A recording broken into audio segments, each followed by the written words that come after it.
हे guys, hello everyone, Radhe Radhe सभी को। Welcome to my channel. आप लोगों का मेरे चैनल पर स्वागत है। तो आप सभी लोग कैसे हैं? आई होप अच्छे हो, और जो अच्छे ना हो वो बहुत जल्दी अच्छे हो जाए, मैं ये प्रार्थना करूँगी। तो आज का हमारा ब्लॉग है जैन मंदिर का। तो जी हाँ, today blog is on Jain मंदिर। So I am telling about Jain Mandir. It is situated in Firozabad. The Jain Mandir was founded by late सेठ छदामी लाल जैन। जी हाँ, तो जो हमारा जैन मंदिर है, टेम्पल है, ये हमारे लेट छदामी लाल जी ने बनवाया था। In the temple hall the beautiful statue of lord Mahavir ji. हमारे इस मंदिर में जो महावीर जी हैं उनकी मूर्ति स्थापित है।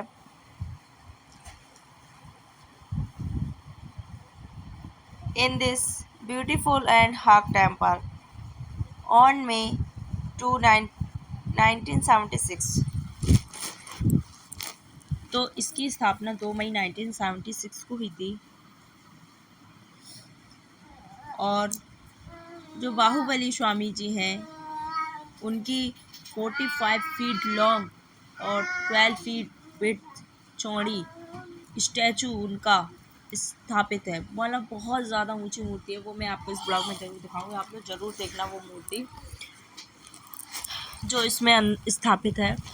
और जो मंदिर के अंदर है वो हमारे महावीर जी की है। तो चलिए और आगे मैं आपको इसके बारे में बताती हूँ क्या क्या है यहाँ पर, क्या नहीं है। वैसे तो ये मंदिर घूमने लायक बहुत ज़्यादा अच्छा है और पूजा करने लायक बहुत ज़्यादा शांति है इसके अंदर। तो आप लोग ज़रूर यहाँ आएँ और घूमें फिरें। हम लोग जब गए थे तो यहाँ बहुत ज़्यादा शांति थी, यहाँ लोग भी नहीं थे। ये क्योंकि कुछ लोग होते हैं तीर्थ स्थल को अपना पार्क बना लेते हैं, बट ऐसा नहीं है। यहाँ पर बहुत ज़्यादा मतलब सिक्योरिटी वगैरह है। क्योंकि जब हम गए तो हमसे सिक्योरिटी गार्ड बोल रहा था 10-15 मिनट में लौट आना। उसका मतलब था हम घूमने आए हैं, सिर्फ घूमने के पर्पज़ से आए। लेकिन नहीं, हम घूमने नहीं गए थे, हम दर्शन करने गए थे महावीर जी के। तो मैं आपको बताती हूँ ये हमारा मंदिर इतना ज़्यादा फेमस क्यों है, जैन मंदिर फैजाबाद का। तो ये इसलिए इतना ज़्यादा फेमस है बिकॉज इस Titanic powers and knowledge were so great. क्योंकि यहाँ की जो हमारी जो टाइटैनिक पावर्स हैं वो बहुत ज़्यादा महान हैं। That people from far and wide flocked to the temple to fulfill their wishes and get relief from worldly mysteries, and eventually the temple became famous as the place of miracles or अस्थिर क्षेत्र। तो friend यहाँ जब हम आते हैं, जब यहाँ लोग आते हैं तो जो भी लोग आते हैं यहाँ जो भी विशेष मांगते हैं मतलब बहुत ज़्यादा अंदर से एक तरह से शांत मिलती है अंदर से। इसलिए ज़्यादा मंदिर फेमस है। लोग कहते हैं यहाँ एक तरह की शक्ति है, यहाँ एक तरह की शक्ति है जो मतलब हमारे अंदर आत्मा को बहुत ज़्यादा शांति प्रदान करती है। बहुत एकदम पूजा करने के बाद और उनकी आस्था करने के बाद हमें बहुत ज़्यादा शांति मिलती है। तो इस तरह से हमने वहाँ के लोगों से पूछा मतलब क्या फेमस है, ये क्या है, क्यों उन्होंने बताया। मैंने सोचा कि मैं आपको ये सारी जानकारी आप तक पहुँचाई जाए। तो आप लोग ये जो देख रहे हैं एक तरह से पॉन्ड, ये तालाब तालाब भी कह सकते हैं इसको। मतलब ये एक बनवाया गया था, इन लोगों ने बनाया है। और ये स्तंभ, तो इस स्तंभ में हमारे चंद रिलेटेड पूजा वगैरह के चित्रण हैं। और जो साधु संत जो मतलब उनकी तरफ से जो भी कहते हैं दिगंबर जी, जैन दिगंबर जो भी हैं, उन लोगों की पिक्चर्स वगैरह हैं। उनके बारे में थोड़ा सा देखिए, मैं आपको जूम करके भी दिखा रही हूँ। सब। तो हमारे जैन धर्मों में बहुत ज़्यादा कहा गया है, मतलब कर्म देखते हैं ये लोग, कर्म कि कैसे कर्म है, कर्म अच्छे होने चाहिए लोगों के। पार्क वगैरह वहाँ का पौंड सब मतलब बहुत ज़्यादा अच्छा था, बहुत ही। मुझे वहाँ जाके इतना ज़्यादा आनंद आ रहा था, बहुत ज़्यादा, क्योंकि वहाँ बहुत एक तरह की शांति थी, शोर शराबा नहीं था, ज़्यादा लोग नहीं थे फालतू का। तो एक तरह से वो जगह बहुत ज़्यादा अच्छी थी।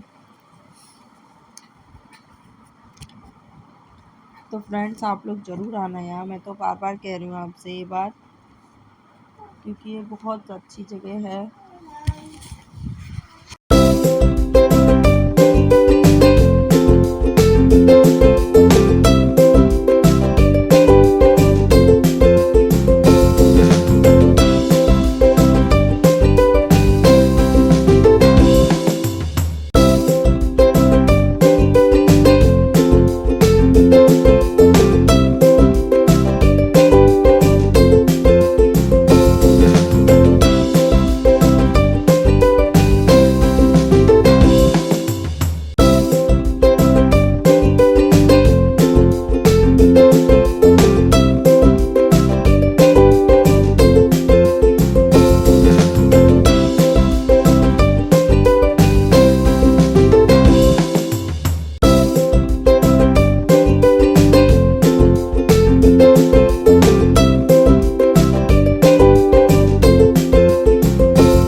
चलिए अब हम चलते हैं थोड़ा आगे।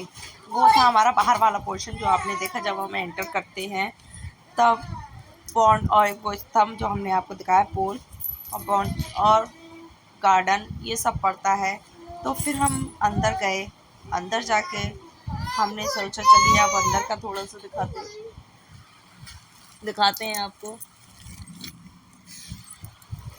फिर हम अंदर गए, ये है मंदिर, जी हाँ ये मंदिर है। जिस टाइम पे हम गए, सॉरी वो बंद था उस समय, तो हम अंदर का नहीं कुछ भी चित्रण कर पाए, नहीं देख पाए कुछ भी, और ना ही अंदर का कुछ ब्लॉग बना के ला पाए।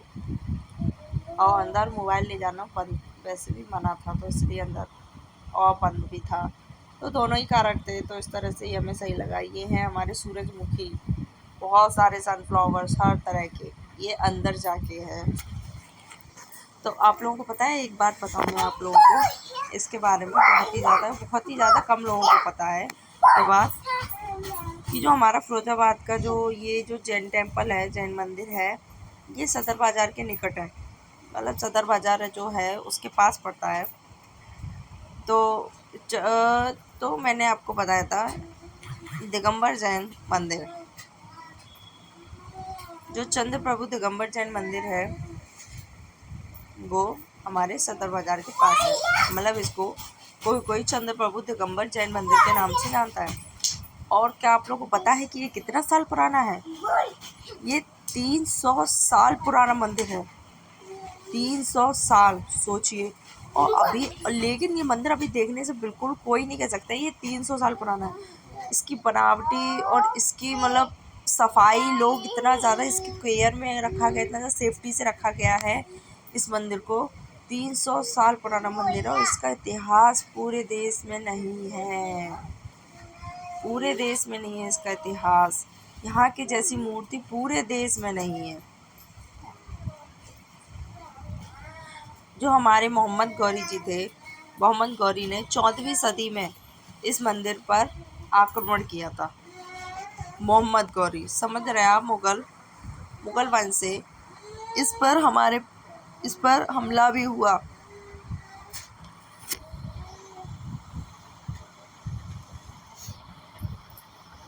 तो मैं आप लोगों को यही बताना चाहती हूँ, मतलब भगवान में कितनी ज़्यादा शक्ति होती है। एक तरह से देखिए, मतलब कि मुग़लों ने इस पर हमला भी किया मोहम्मद गौरी ने, फिर भी इस मंदिर को कुछ नहीं हुआ। वो अभी भी मंदिर ऐसा है, किसी के पास नहीं। हमारे देश में, हमारे मतलब हिंदू धर्म में अभी भी है ये, जैन धर्म में, सॉरी। तो मैं यही बोलना चाहूँगी, भगवान में इतनी ज़्यादा शक्ति होती है, पॉजिटिव जो भी होते हैं।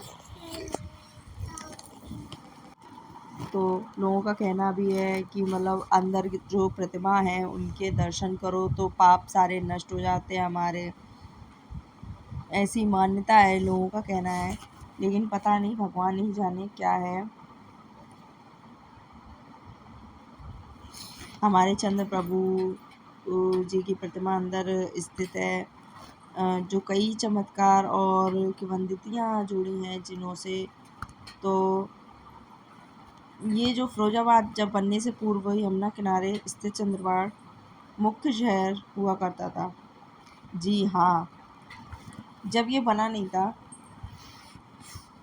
जो फिरोजाबाद है, तब ये हमारा यमुना किनारे चंद्रवाड़ मुख्य शहर हुआ करता था।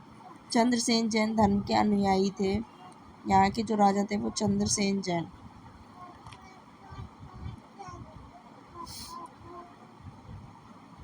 तो जब मतलब 14वीं सदी पहले मुग़ल शासक मोहम्मद गौरी ने जब चंद्रवाड़ पर हमला करते हुए मंदिरों को तहस-नहस करना शुरू किया था ना, तो राजा ने भगवान चंद्र प्रभु की प्रतिमा बचाने के लिए यमुना में प्रवाहित किया था।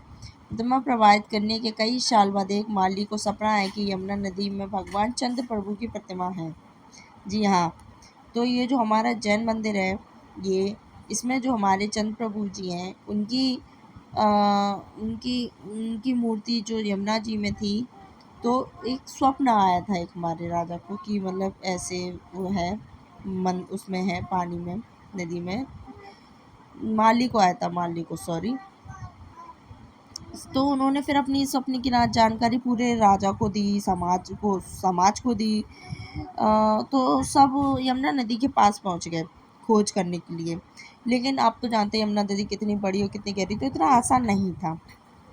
तो फिर उस माली को फिर से सपना आया था अगले दिन ही जस्ट, कि आप फूल डालो नदी में तो आपको पता चल जाएगा। तो माली ने अब टोकरी भरकर पुष्प यमुना में डाल दिए, छोड़ दिए। फूल एक स्थान पर ठहर गए, उतनी जगह पानी घट गया। ये मतलब चमत्कार देखिए। और फिर अपने आप ही फूल वहीं स्थापित हो गए। फिर नदी से वो प्रतिमा निकाल ली और फिर मंदिर में स्थापित कराई गई। तो इस तरह से आप लोग मतलब देखिए कितना ज़्यादा, मतलब मुझे तो ये सब चीज़ें जानकर बहुत ज़्यादा मतलब अच्छा लगता है कि भगवान अभी भी है। ऐसा नहीं कि मतलब भगवान नहीं है, भगवान अभी भी है और वो अच्छे लोगों के साथ है।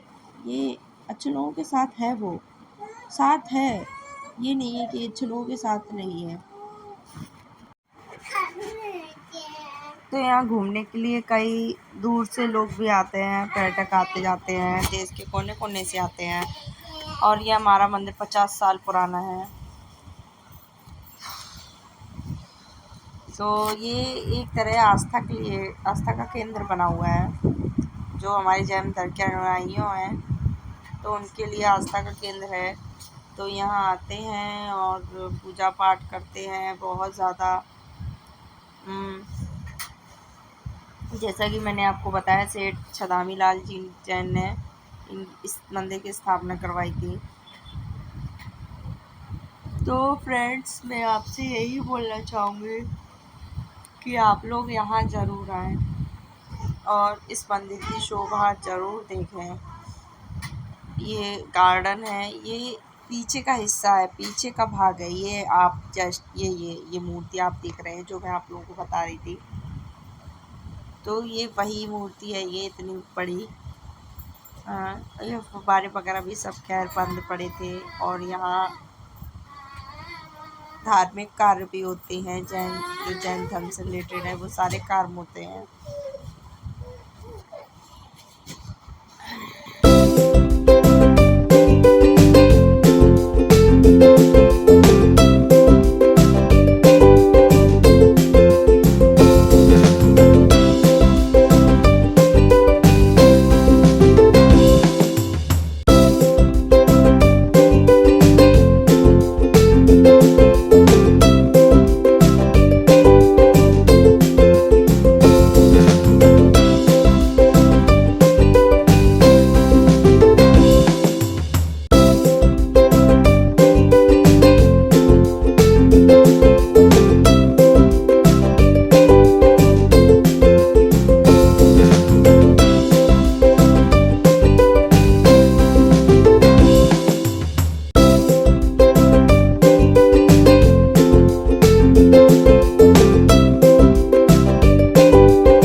Some of the earliest examples of Jain architecture are of the Indian rock cut architecture traditional, whereby structures are produced by carving material out of solid rocks.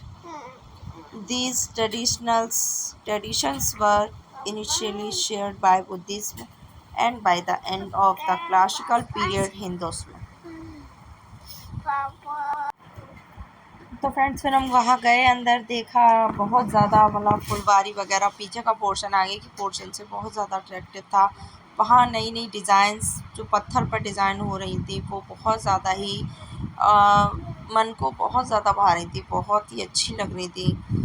तो मैं आप लोगों को बताना चाहती हूँ, जो हमारे जैन मंदिर की जो मुख्य मूर्ति है, तो उसको पता है किस नाम से जाना जाता है? उसको हम मूल नायक के नाम से भी जानते हैं। तो मान स्तंभ मतलब सम्मान स्तंभ एक स्तंभ है जिसका निर्माण अक्सर जैन मंदिरों के सामने किया जाता है। जी हाँ, तो जो मैंने आपको स्तंभ दिखाया था ना, सर्वप्रथम बड़ा सा पहले नंबर पे जो मैं आपको दिखा रही थी जूम करके, वो है हमारा सम्मान स्तंभ।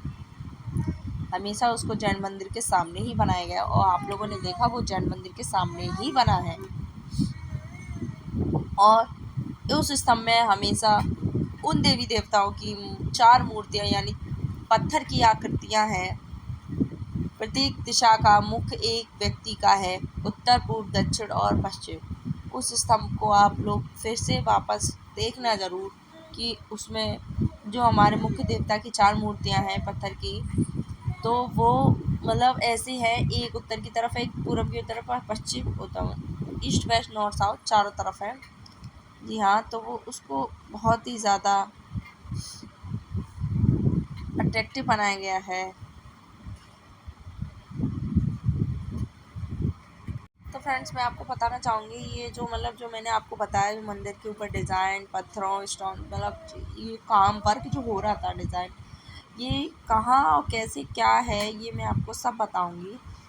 तो जो हमारे जो जैन मंदिर के जो विभिन्न वास्तुशिल्प डिज़ाइनों के साथ बनाए गए हैं, तो शुरुआती उदाहरण भारतीय रॉक कट वास्तुकला परंपरा के हैं, जिसके तहत ठोस चट्टान से सामग्री को तराश कर संरचनाएं की जाती हैं। जी हाँ, जो ठोस चट्टान होते हैं उनकी सामग्री होती है, उनको पहले हम लोग तराशते हैं, फिर संरचनाएं करते हैं। तो इन परंपराओं को शुरू में बौद्ध धर्म और शास्त्रीय काल के अंत तक हिंदू धर्म के साथ साझा किया गया था। रॉक कट विधियों का उपयोग करके डिजाइन और निर्मित जैन मंदिर और मठ अक्सर अन्य धर्मों के साथ एक साइट साझा करते हैं। तो ये जो हमारे मंदिर होते हैं ना, ये मतलब पत्थर वगैरह सब ये हिंदू धर्म जैन धर्म ये सब साझा करते हैं, तब पत्थर वगैरह मतलब यूज़ होते हैं कि आप इसमें भी यूज़ हो जाएगा, उसमें भी यूज़ हो जाएगा, कोई दिक्कत नहीं है। तो जो हमारे जो अंदर जो जैन मंदिर के अंदर जो मूर्तियाँ होती हैं, तो उसके ऊपर विवाद अभी हुआ था, उन्होंने अस्वीकार कर दिया था। तो ऐसा कहना होता है हिंदू मंदिरों में जो क्षेत्रीय शैलियाँ के बाद उत्तर भारत में जो जैन मंदिर आमतौर पर उत्तर भारतीय नगर शैली का उपयोग करते हैं, जबकि दक्षिण भारत में द्रविड़ शैली का उपयोग करते हैं। हालांकि उत्तर भारतीय मारू गुर्जर शैली जिस या फिर हम उसको सोलंकी शैली भी कह सकते हैं, दक्षिण में कुछ पेट बनाई है, तो जो हमारी 20वीं सदी या उसके आसपास है। तो फ्रेंड्स, जब हम मंदिर के अंदर जाते हैं, जो मतलब मेन मंदिर है जिसको हम गर्भगृह भी कह सकते हैं, तो उसके अंदर एक दीपक जल रहा है घी का, जो सदियों से जल रहा है। 1867 से मंदिर की शुरुआत के बाद से ही यह जल रहा है। तो फ्रेंड्स, बहुत ही ज़्यादा अद्भुत मंदिर है।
सब पूरा मंदिर घूमने के बाद हमने थोड़ी वीडियो वगैरह रील्स वगैरह भी बनाई, एंटरटेनमेंट किया। फिर उसके बाद ये जो आप मतलब यहाँ पुलिसकर्मियों के लिए व्यवस्था है रहने की, यहाँ रहते हैं इसकी सुरक्षा के लिए, और यहाँ कुछ लोग भी रहते हैं जैन धर्म से रिलेटेड।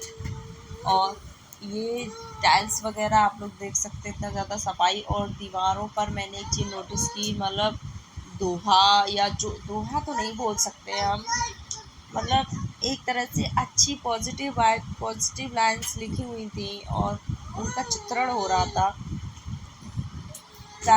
ये सब हमारे मतलब ये बताने का है कि हम अपने मतलब अपने धर्म को, अपने कर्म को कितनी निष्ठा से निभाएं उसको, तो यही सब बताया गया है। तो फ्रेंड्स, मैं आप लोगों से यही कहना चाहूँगी, तो आप लोग इस मंदिर में ज़रूर आएँ, ज़रूर देखें इस मंदिर को, क्योंकि यहाँ दूर दूर से लोग आते हैं। और मेरी इस वीडियो को लाइक करना, शेयर करना, और प्लीज़ मुझे ढेर सारा सपोर्ट करना। मुझे आप लोगों की सपोर्ट की बहुत ज़्यादा ज़रूरत है। Bye bye.